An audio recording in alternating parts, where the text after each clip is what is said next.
Hello बच्चों, welcome to all of you on my YouTube channel Renaissance with Deepak Kumar. दोस्तों, आज अपनी इस वीडियो में हम क्लास 7 ज्योग्राफी का चैप्टर 5 करने वाले हैं। ठीक है, देख लीजिए। सबसे पहले हम ये टर्म देखते हैं। यहाँ लिखा है टेरेरियम, है ना। तो ये टेरेरियम क्या होता है? टेरेरियम होता है ये आर्टिफिशियल जो पौधे लगाने का सिस्टम है, मतलब अपने घर में, तो वो टेरेरियम होता है। जैसे ये देख लीजिए, ये आपका साइड में पिक दी हुई है, ये टेरेरियम है ना। ठीक, यानी कि जार के अंदर पौधों को उगाना। It is an artificial enclosure for keeping A small house of plant. ठीक है, यानी कि छोटा घर पौधे के लिए। ठीक, उसके बाद हम पढ़ते हैं, ये हमें एक डायग्राम दिया हुआ है। ठीक, ये डायग्राम जो दिया हुआ है, देख लीजिए। इस डायग्राम को ज़रा ध्यान से देखेंगे तो ये डायग्राम हमारा वाटर साइकिल का दिया हुआ है। ठीक है, यानी कि वाटर साइकिल क्या है। ठीक है, आप पढ़ते हैं इसके बारे में हम। तो जैसे कि समुद्र है, नदियां हैं, तालाब हैं, झीलें हैं, तो उनसे पानी ऊपर को उठता है, यानी कि एवोपोरेट होता है।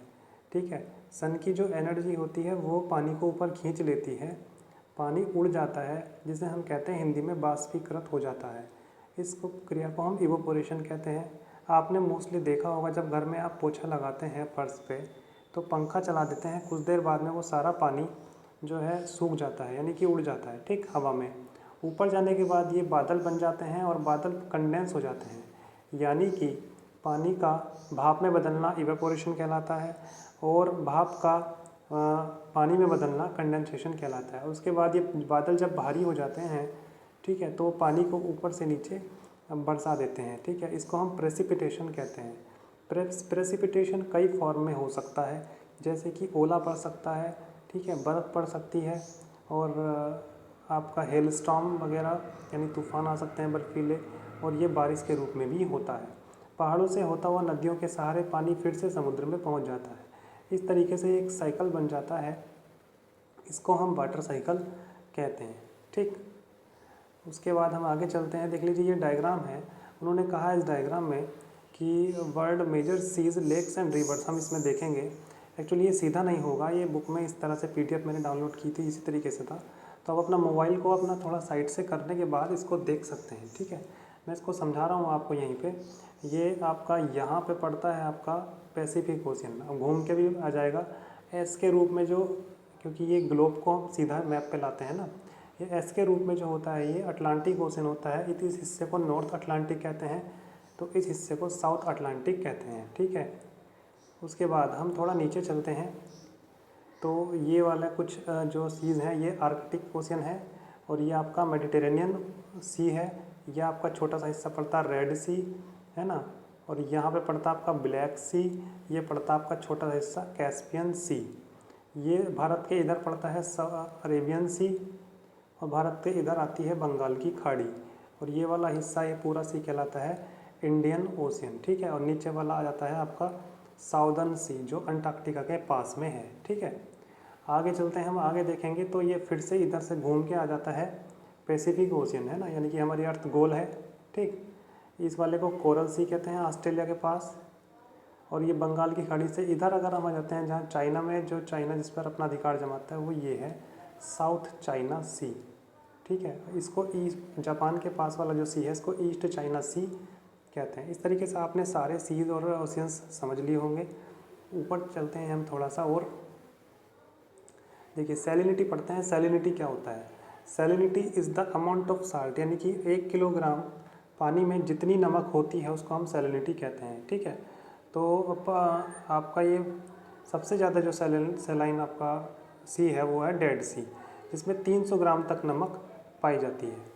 देखिए, ये तो दे रखा है, हमारी अर्थ पे पानी का डिस्ट्रीब्यूशन दे रखा है। हमारी अर्थ पे लगभग 97.5% जो पानी है वो सलाइन वाटर है, यानी नमका पानी है, और फ्रेश वाटर जो है केवल 2.5% है। उस 2.5% में भी, ठीक है, आपके आइस कैप्स मिलेंगे, ग्राउंड वाटर भी है, फ्रेश वाटर लेक भी हैं, इनलैंड सीज भी हैं, साल्ट लेक्स भी हैं, एटमॉस्फेयर का पानी भी है, और नदियों का पानी भी है। ये केवल 2.5% है। आपको एक चीज़ जानकर यहाँ पर बहुत ही अचंभा होगा, है ना, कि यहाँ आप एक चीज़ देखेंगे, एटमॉस्फेयर और रिवर। आप देखेंगे एटमॉस्फेयर और रिवर, यानी कि एटमॉस्फेयर में पानी ज़्यादा है और रिवर में पानी। नदियों में आप लोग कितना पानी देखते हैं? बहुत पानी देखते हैं नदियों में, है ना, जबकि नदियों में पानी कम है और इसमें दिया हुआ है देखो 0.001 और 0.0001, है ना। तो एटमॉस्फेयर में बहुत पानी है, ये समझ लीजिए आप। यानी कि हवा में भी पानी होता है और हवा में जो पानी होता है उसको हम ह्यूमिडिटी कहते हैं, ठीक है। आगे चलते हैं हम, देख लीजिए जो इम्पोर्टेंट चीज़ें मैं आपको वही बताता हूँ। There is a something magical about walking bare feet. देखिए यहाँ एक बात दी है, ओशन सर्कुलेशन, ठीक। तो कुछ ऐसी चीज़ें हैं यानी कि something magical about walking bare feet, नंगे पैरों चलना कुछ अजीब सा लगता है कहाँ, समुद्र के किनारे यानी बीच पे अच्छा लगता है। द वेट सैंड, गीली sand on the beach, the cool bridge, ठंडी ठंडी हवाएं, सी वर्ड्स देखने को मिलेंगे, स्मेल ऑफ साल्ट, नमक की खुशबू in the air, and music and waves, है ना। यानी म्यूजिक वेव्स यानी कि जो समुद्र की लहरें हैं उनकी आवाज़ें। तो एवरीथिंग इज सो फैसिनेटिंग, सब चीज़ एकदम बढ़िया, unlike the calm water of ponds and lakes, जबकि आपको झील के पास ऐसा नहीं मिलेगा और तालाब के पास ऐसा नहीं मिलेगा। तो ocean water keeps moving continuously, क्यों है ऐसा, क्योंकि ओशन वाटर कंटिन्यूसली चलता रहता है, ठीक है। इट इज़ नेवर स्टिल, ये हमेशा स्थिर नहीं रहता है। The movement that occur in ocean can be broadly categorise. तो अर्थ के पानी में, सॉरी ओशन के पानी में जो मूवमेंट्स होते हैं वो कई तरह के मूवमेंट्स होते हैं जिनको बारे में बताया गया है। जैसे वेव्स होता है, हम ना वेव्स के बाद होता है टाइड्स होता है और करंट्स होता है, ठीक है। ये तीन तरह के मूवमेंट दिए हुए हैं, वेव्स, टाइड्स एंड करंट्स। और साइड में एक चीज़ जोड़ दी है कि आप जानते हैं कि 22 मार्च को हम वर्ल्ड वाटर डे के रूप में मनाते हैं, ठीक है। तो आप देख लीजिए वेव्स के बारे में पढ़ते हैं। तो वेव्स कैसे बनती हैं, वेव्स बनती हैं हवा के तेज बहाव से। जो waves are formed when wind escape across the ocean, जब समुद्र के ऊपर हवाएं चलती हैं तो उससे वेव्स बनती चली जाती हैं, है ना। आपने कभी देखा होगा बचपन में, जब एक तालाब में अगर आप पत्थर का टुकड़ा फेंक देते थे तो इस तरह से तरंगे आपके पास आ जाती थी चल चल के, है ना। यानी तालाब में अगर बॉल गिर जाए तो बॉल को निकालने के लिए आप क्या करेंगे, बॉल के दूसरी साइड में पत्थर फेंक के मारेंगे यहाँ, तो ये बॉल इधर को धीरे धीरे धीरे धीरे तरंगों के सहारे आ जाएगी, ठीक है। तो इसी तरह से ये वेव्स समुद्र में चलती हैं, वेव्स, है ना। और जब ये वेव्स कुछ ज़्यादा ही घातक या बड़ी वेव्स हो जाती हैं तो उनको हम सुनामी का नाम देते हैं, ठीक है। यहाँ देख लेंगे आप, डू यू नो, क्या आप जानते हैं tsunami is a Japanese word. Tsunami जो है वो जापान का वर्ड है, इसका मतलब होता है हार्बर वेव्स, है ना। और as the harbour get destroyed whenever there is tsunami, तो ये बहुत ही खतरनाक तरंगे होती हैं, है ना, कि समुद्र की लहरें। एंड अर्थक्वेक, वोल्केनिक इरप्शन और under water landslides can shift large amount of ocean water. तो ये कैसे बनती हैं, जब हमारी अर्थ के अंदर, मतलब अर्थ के अंदर और समुद्र के जो जिसके ऊपर समुद्र का पानी हो, तो जब भूकंप आता है, समुद्र के नीचे भी तो अर्थ है, और वोल्केनिक इरप्शन होता है या कोई ज्वालामुखी फट जाए अंदर, तो होता क्या है कि लैंडस्लाइड हो जाए या, है ना, नीचे जो हमारी प्लेटें हैं समुद्र के अंदर वो खिसक जाएं, तो अंदर एक तूफान आता है, फिर उससे समुद्र का पानी में बहुत तेज़ी के साथ हलचल होती है, तो बहुत बड़ी लिखा है कि एज ए रिजल्ट ह्यूज, है ना, टाइडल वेव्स पैदा हो जाती हैं जिनको हम सुनामी कहते हैं। That may be might 15 metre तक, यानी 3 मंजिल तक ऊंची हो सकती हैं।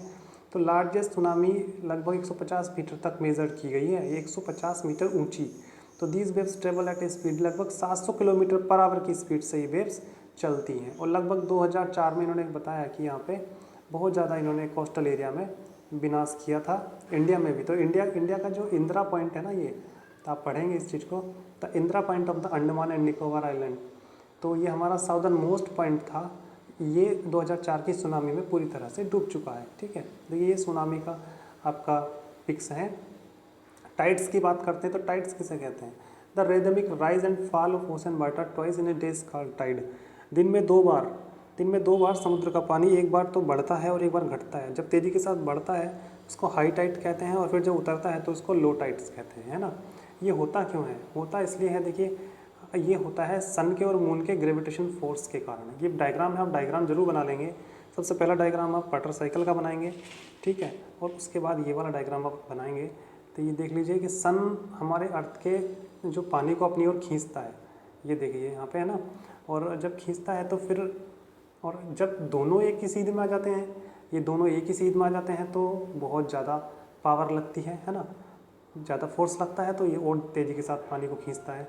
तो यहाँ पे हाई टाइड आएगा, है ना, ठीक। तो अब आप पढ़ेंगे, देख लीजिए साइड में पढ़ेंगे underline word, strong gravitational pull exert by the sun and the moon on the earth surface causes the tide. इसी की वजह से टाइड्स होता है, ग्रेविटेशन फोर्स की वजह से। The water of the earth closer to the moon gets pulled, खींचा जाता है under the influence of the moon's gravitation force. चंद्रमा का ग्रेविटेशनल फोर्स अर्थ के पानी को खींचता है, ठीक है। तो इसको हाई टाइड कहते हैं ड्यूरिंग द फुल मून, जब ये फुल मून होता है, पूरा चंद्रमा होता है, तो हाई टाइड्स आता है, एंड न्यू मून्स डे, है ना। और the sun, the moon and the earth are in the same line, है ना, and the tides are highest. तो जब ये टाइड सबसे हाईएस्ट होता है, जब सन और मून एक ही सीध में आ जाते हैं, तो दोनों की पावर लगेगी, तो इसको हम स्प्रिंग टाइड्स कहते हैं। But when the moon is in the first and the last quarter, the ocean water get drawn in diagonally opposite direction by the gravitational pull of sun and moon resulting low tides. These are tides are called, the low tides को नीप Tide कहते हैं, और high Tide को आपको spring Tide कहेंगे, और low tide को आप नीप टाइड कहेंगे, ठीक है। ये डायग्राम आप बना लें। तो ओशन करंट की बात करते हैं। देखिए मैं आपको समझा रहा हूँ, बड़े सीधे सीधे शब्दों में समझाऊंगा कि जैसे समुद्र है, तो समुद्र में भी नदियाँ हैं। आप कहेंगे सर नदियाँ कैसे हो जाएंगी? तो नदियाँ ऐसे हो जाएंगी कि समुद्र का पानी कुछ हो सकता है 1 किलोमीटर 2 किलोमीटर का एरिया, इतना बड़ा, तो ये एक तरफ को चलेगा, और इधर वाला पानी 1-2 किलोमीटर का इधर को चलेगा। तो इस तरीके से कुछ हिस्से का पानी एक तरफ को चलता है, कुछ हिस्से का पानी एक तरफ को चलता है। तो ये होता क्यों है? ये इसलिए होता है, तो ये जो समुद्र के बीच में नदियाँ टाइप की हो जाती हैं, जो हमें दिखाई नहीं देती है ना, तो उसको हम करंट्स कहते हैं, ठीक है।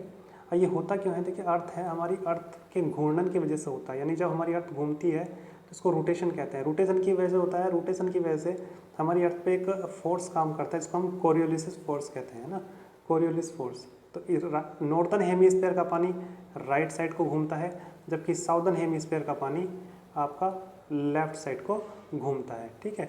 तो ये कोरियोलिस फोर्स की वजह से ही होता है। तो इसकी वजह से जब ये करंट आते हैं, तो करंट 2 तरह के होते हैं, ठीक है। अब 2 तरह के करंट कौन कौन से होते हैं? Hot current and cold current. मतलब कुछ पानी गर्म भी होता है और पानी ठंडा भी होता है।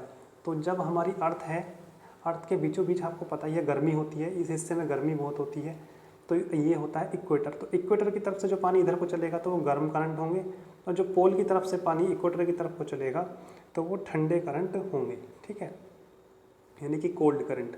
तो ये मैंने आपको बताए करंट्स के बारे में। ये करंट के बारे में अगर मैं आपको ये चीज़ दिखा देता हूँ, बड़े अच्छे ढंग से मैं आपको इसको समझाता हूँ। वैसे तो ये एक पूरा एक वीडियो का काम था अलग से, लेकिन मैं इसी वीडियो में आपको करंट्स के बारे में समझाऊंगा, है ना। चलिए, ज़्यादा बड़ी वीडियो बन जाएगी एक्चुअली। क्या है कि चलिए मैं इसको नेक्स्ट वीडियो में समझा देता हूँ, है ना।